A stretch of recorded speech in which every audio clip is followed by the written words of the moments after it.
I don't know what is going on, because after he said that, I said, look, as LOP, let me speak. Let me say what he just ran away. So I don't understand what is going on. This is no way to run the house, frankly. I mean, literally, speaker उठ के मतलब एकदम निकल गया, मुझे मतलब एक शब्द नहीं बोलने दिया. வணக்கம். ஆர்எஸ்எஸ் சங்க பரிவாரங்கள், மோடி இவங்க எல்லாருமே ராகுலை பார்த்து பயப்படுகிறார்கள், சீனாவை பார்த்து பயப்படுகிறார்கள், ட்ரம்பை பார்த்து பயப்படுகிறார்கள், எலன் மஸ்கினுடைய குரூக்கை பார்த்து பயப்படுகிறார்கள். பயமயமாக இருக்கிறது இல்லையா? இந்த அளவிற்கு பயப்படுகிற ஒரு சித்தாந்தமும் ஒரு கட்சியினுடைய தலைவரும் ஒரு பிரதமரையும் இந்தியா இதற்கு முன்னால் சந்தித்திருக்கிறதா? இல்லை. நான் இதை எதுக்காக சொல்கிறேன் அப்படின்னா, ராகுல் காந்தி நேற்றைய தினம் பாராளுமன்றத்திற்கு வெளியே வந்து ஒரு செய்தியாளர் சந்திப்பை நடத்தியிருக்கிறார். அதில் அவர் என்ன சொல்கிறார் தெரியுமா? 10 நாட்களாக நான் பேசுவதற்காக அனுமதி கேட்கிறேன் பாராளுமன்றத்தில், ஆனால் 10 நாட்களாக எனக்கு அனுமதி கொடுக்கவில்லை. இது தொடர்பாக 71 மிக முக்கியமான பல்வேறு கட்சியினுடைய தலைவர்கள் சபாநாயகரை பார்த்து கடிதம் கொடுத்திருக்கிறார்கள். இது அராஜகம், இது அநீதி என்று. முதல்ல ராகுல் காந்தி என்ன பேசுறார் அப்படிங்கிறது நீங்க முதல்ல பாருங்க. I don't know what is going on, because after he said that, I said, look, as LOP, let me speak. Let me say what he just ran away. So I don't understand what is going on. This is no way to run the house, frankly. I mean, literally, speaker उठ के मतलब एकदम निकल गया, मुझे मतलब एक शब्द नहीं बोलने दिया. और पहले मेरे बारे में कुछ बोलने हैं, वो भी बिल्कुल पता नहीं क्या बोला, अनसब्सटेंशिएटेड. और फिर मतलब मैं खड़ा हुआ, मैंने कहा कि देखिए मुझे बोलने दीजिए, आपने मेरे बारे में कुछ बोला है, घूम कर चले गए. और कोई मतलब अर्जन कर दिया, कोई जरूरत नहीं थी.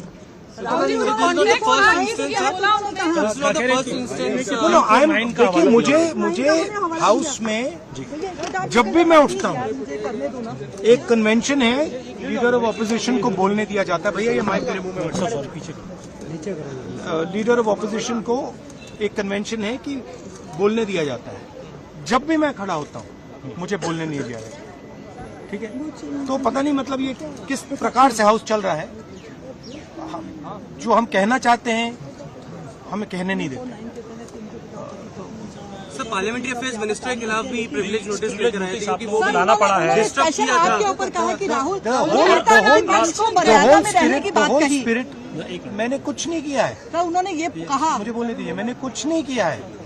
मैं बिल्कुल शांति से बैठा था, मैंने एक शब्द नहीं बोला. ठीक है, और पिछले मतलब 7-8 दिन में मुझे बोलने नहीं दिया, मैंने कुछ नहीं बोला. आपको क्या मैडम मुझे बोलने दीजिए, मैं बोल रहा हूँ, मुझे इंटरप्ट मत कीजिए. तो ये एक नया तरीका है जहाँ डेमोक्रेसी में ऑपोजिशन की जगह होती है और सरकार की जगह होती है. यहाँ पे ऑपोजिशन की जगह है ही नहीं, यहाँ पे सिर्फ सरकार की जगह है. और हम उस दिन प्रधानमंत्री जी ने कुंभ मेला के बारे में बोला, मैं अपनी बात जोड़ना चाहता था. मैं कहना चाहता था हाँ बहुत अच्छा है कि कुंभ मेला हुआ, और मैं बेरोजगारी के बारे में भी कुछ कहना चाहता था, नहीं बोलने दिया. तो अब पता नहीं मतलब स्पीकर की क्या थिंकिंग है, क्या अप्रोच है, बट सच्चाई ये है कि हमें नहीं बोलने दिया. और हम हमारी पार्टी विपक्षी मेन पार्टी है, मैं लीडर ऑफ ऑपोजिशन हूँ.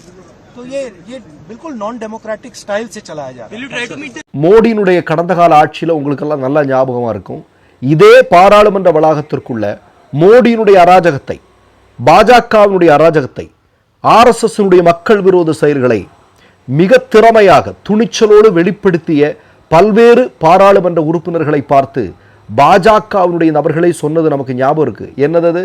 உன் வீட்டில் இடி வந்துடும், உன் வீட்டில் சிபிஐ வந்துடும், ரொம்ப பேசினா நடக்கிறதே வேற அப்படின்னு மிரட்டிய காட்சியெல்லாம் மோடியினுடைய ஆட்சி இருக்கும்போது பாராளுமன்ற வளாகத்திற்குள் நடந்த செய்தி இல்லையா? இப்போ நீங்க பார்த்தீங்கன்னா எதிர்க்கட்சி தலைவராக இருக்கக்கூடிய ராகுல் காந்தி, அவருக்கு 10 நாட்களாக வாய்ப்பு கொடுக்கப்படவில்லை இல்லையா? மோடி பேசுறாரு. மோடி என்ன பேசினார்? மணிப்பூர் பற்றி பேசலை. இந்தியாவில் பட்டினியில் இந்தியா என்ன நிலைமையில் இருக்குது அப்படி எல்லாம் தெரியும், அவ்வளோ பிரச்சனைகள் இருக்குது, அதை பற்றியெல்லாம் பேசலை. கும்பமேளாவை பற்றி பேசினார். கும்பமேளாவை பற்றி மோடி பேசினார், அதோட மோடி நழுவிட்டார். கும்பமேளாவை குறித்தும் எனக்கு பேச வேண்டி இருந்தது என்று ராகுல் காந்தி சொல்கிறார். என்ன கேட்பார்? கும்பமேளாவை குறித்து ராகுல் காந்தி என்ன கேட்டிருப்பார்? நமக்கு எல்லாருக்கும் தெரியும். கும்பமேளாவை பற்றி பெருமிதம் பேசுகிறீங்க இல்லையா? 60 கோடி வந்து சேர்ந்துட்டாங்கண்ணே, 60 கோடி பேரும் வந்து இங்கே குளிச்சுட்டு போனானுங்க இல்லையா? அவ்வளோ பேரும் வந்து சனாதன தர்மத்தை பின்பற்றக்கூடியவர்களெல்லாம் வடை சுடுறீங்க இல்லையா? நான் கேட்கிறேன், அங்கு உங்களுடைய நிர்வாகமின்மையால் இறந்து போன இந்துக்களுடைய பட்டியல் அங்கே இன்னைக்கு வரைக்கும் உங்களால் கொடுக்க முடிஞ்சிருக்கா மோடி அப்படின்னு கேட்டால் மோடி என்ன பதில் சொல்லுவார்? ஏன் ராகுலை பார்த்து மோடி இந்த அளவுக்கு பயப்படுகிறார்? ஆரம்பத்தில் கூட சீனாவை பார்த்து பயப்படுகிறார், அமெரிக்காவை பார்த்து பயப்படுகிறார், ட்ரம்பை பார்த்து பயப்படுகிறார், எலன் மஸ்கை பார்த்து பயப்படுகிறார், ராகுல் காந்தியை பார்த்து பயப்படுகிறார். ராகுல் காந்தியை பார்த்து பயப்படுவதற்கான காரணம் என்ன? பப்புன்னு ஒரு காலத்தில் அவரை ஏளனமாக பேசிகிட்டு இருந்தாங்க. இதே மோடி, இதே பாஜக, இதே ஆர்எஸ்எஸ். ஆனால் இன்னைக்கு எப்படியாவது இவர் மீது ஒரு வழக்கு பதிவு செஞ்சு நிரந்தரமாக இவர் வந்து தேர்தலில் போட்டியிட முடியாத அளவுக்கு ஏதாவது பண்ண முடியுமான்னு ஆர்எஸ்எஸ் வந்து ரூம் போட்டு யோசிச்சுட்டு இருக்கக்கூடிய காட்சியெல்லாம் பார்க்குறோம். அந்த அளவுக்கு மிரண்டு போயிருக்கிறாங்க. காரணம் என்ன? காரணம் என்ன அப்படின்னா, நேருவிற்கு பிறகு இந்திய வரலாற்றில் ஆர்எஸ்எஸ்ஸை, பாஜகவை இந்த அளவிற்கு தோலுரித்து காட்டிய இன்னொரு தலைவர் இருக்க முடியுமா? நீங்கள் காங்கிரஸ் கட்சியில் எப்படி ஒரு நபரை நீங்கள் சுட்டி காட்ட முடியுமா? கிடையாது. ராகுல் காந்தி அதை செஞ்சிட்டு இருக்கிறாரு. அதனால தான் அவரை பார்த்து இவர்கள் பயப்படுகிறார்கள். அதனால் அவருக்கு பேச அனுமதி கொடுக்காமல் இருக்கிறார். ஏன்னா ராகுல் காந்தி பேசினால் அது உலகளாவிய செய்தியாக மாறிடும். மோடியினுடைய ஆட்சியில் என்ன நடந்துட்டு இருக்கு அப்படிங்கிறத ராகுல் காந்தி மாதிரியான ஆட்களின் மூலமாகத்தான் வெளிச்சத்துக்கு வரும். நீங்கள் இங்கே இருக்கக்கூடிய மீடியா முழுசாக விலைக்கு வாங்கிட்டாங்க. ஆர்எஸ்எஸ்காரன் பூரா வாங்கி வச்சிருக்கிறான் இல்லையா? அப்போ நீ அதில் என்ன செய்து விடுவான்? மோடி வடை சுட்டார், மோடி விஸ்வகுரு ஆனார், மோடி 56 இன்ச்சுடன் வருகிறார், இப்படியெல்லாம் தானே சொல்லிட்டு இருப்பாங்க. இது யாருக்கு தேவை இல்லையா? மோடி 11 வருஷத்தில் என்ன செஞ்சார்? ஒன்றுமே செய்யலை. ஒன்றுமே செய்யலைங்கிறத யார் சொல்லுவார்? ராகுல் காந்தி சொன்னால் தான் உலகமே கேட்கும். அப்போ உலகமே கேட்டால் என்ன ஆகும்? ஏற்கனவே விஸ்வகுரு அப்படிங்கிறது இல்லைன்னு ப்ரூவ் ஆயிடுச்சு இல்லையா? இன்னைக்கு குரூக் எலன் மஸ்கினுடைய குரூக் வந்ததோட என்னாச்சு? மோடி படிச்சிருக்கிறாரா? இல்லை. ஆர்எஸ்எஸ்ஸுக்கும் சுதந்திர போராட்டத்து பங்கு இருக்கா? இல்லை. ஆர்எஸ்எஸ் ஏதாவது மக்களுக்கு செஞ்சுருக்கா? ஒன்றுமே செய்யலை. பிஜேபிக்கு நல்ல தலைவர் இருக்கா? இல்லை. எல்லாத்தையும் போட்டு உடைச்சிட்டு இருக்கிறான் எலன் மஸ்கினுடைய குரூக் அப்படிங்கிற தளம். இப்போ என்ன பண்ணுறது? இவங்க எதுவுமே பண்ண முடியல. இது ஒரு பக்கம். இன்னொரு பக்கம் ராகுல் காந்தியும் பாராளுமன்றத்தில் ஏதாவது பேசிட்டாருன்னா நீங்கள் பாருங்கள், ஒரு எதிர்க்கட்சி தலைவராக இருக்கக்கூடிய ஒரு நபருக்கே 10 நாட்களாக வாய்ப்பு மறுக்கப்படுகிறது என்றால் இவனுங்கெல்லாம் வந்து ஒரு மிகப்பெரிய அதிகாரத்தோடு வந்தால் என்ன நடக்குங்கிறத நம்ம பார்த்துட்டோம். 2019 என்ன நடந்தது? எதிர்க்கட்சி பாராளுமன்ற உறுப்பினர்களெல்லாம் வெளியே தூக்கிட்டு மக்கள் விரோத சட்டங்கள், மசோதாக்கள் பாராளுமன்றத்தில் பாஜகவால் இயற்றப்பட்ட காட்சியை நம்ம பார்த்தோம். இதெல்லாம் நடந்தது. ஜனநாயகத்திற்கு விரோதமான செயல்கள் எவ்வளவு பாராளுமன்றத்திற்குள்ளே நடந்தது அப்படிங்கிறத நம்ம கண்கூடாக பார்த்தோம். ஆனால் இன்றைக்கி அவங்க என்ன பண்ணுறாங்க அப்படின்னா, 2 பேருடைய தோளில் கை போட்டு ஆட்சியில் இருக்கிறாங்க. தோத்த கட்சி ஆட்சியில் இருக்குது. அது எப்படியாவது 5 வருஷத்தை கடத்திடணும். அப்போ அது வரைக்கும் எப்படிடா எதை பொத்தி கொண்டு போகலான்னு பார்க்குறாங்க. அதனால் ராகுல் காந்தியை பேச விடக்கூடாது. ராகுல் காந்தி பேசிட்டா முடிஞ்சுது.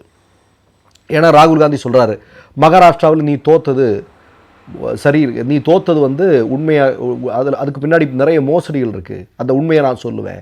75 லட்சம் வாக்குகள் வந்தது, ஒரே வீட்டில் 1000க்கு அதிகமான வாக்குகள் வந்தது, எப்படி தகவலை கொடு, தேர்தல் ஆணையத்துக்கு கூட நீங்கள் சேர்ந்து 2 பேரும் சேர்ந்து ஏதோ பண்ணியிருக்கிறீங்க, மோசடி நடந்திருக்கு அப்படிங்கிறத தோலுரித்து காட்டுகிறார். அப்போ மோடியினுடைய வெற்றியெல்லாம் கேள்விக்குறியாகிறது, பாஜகவினுடைய வெற்றியெல்லாம் கேள்வி. இது மாதிரி ஒருத்தர் பேசிட்டு இருந்தால் எப்படி அனுமதிப்பாங்க பாராளுமன்றத்திற்குள்ள? ஆனாலும் அவர் போராடி கொண்டே இருப்பார் அப்படிங்கிறது தான் அவருடைய செய்தியாளர் சந்திப்பு சொல்லியிருக்கிறது. மற்றொரு நிகழ்வில் சந்திப்போம். நன்றி, வணக்கம். மை நேம் இஸ் ரெட் சேனலை சப்ஸ்கிரைப் பண்ணிக்கோங்க. அதுக்கப்புறமா பக்கத்தில் இருக்கிற ஜாயின் பட்டனை கிளிக் பண்ணீங்கன்னா ஒரு நியூ பேஜ் ஒன்று ஓப்பன் ஆகும். அதுலேயும் ஜாயின் பட்டனே கிளிக் பண்ணிக்கோங்க. அதில் பார்த்தீங்கன்னா credit R debit card options இருக்கு. இதில் உங்களுக்கு விசா, மாஸ்டர் கார்டு, ரிப்பே அப்படின்னு 3 ஆப்ஷன்ஸ் கொடுத்துருக்காங்க. அதில் நீங்கள் எந்த கார்டு சூஸ் பண்ணுறீங்களோ அந்த கார்டோட நம்பர் என்டர் பண்ணிக்கோங்க. அப்புறமா கார்டோட வேலிடிட்டி மந்த் அண்ட் இயரை டைப் பண்ணிக்கோங்க.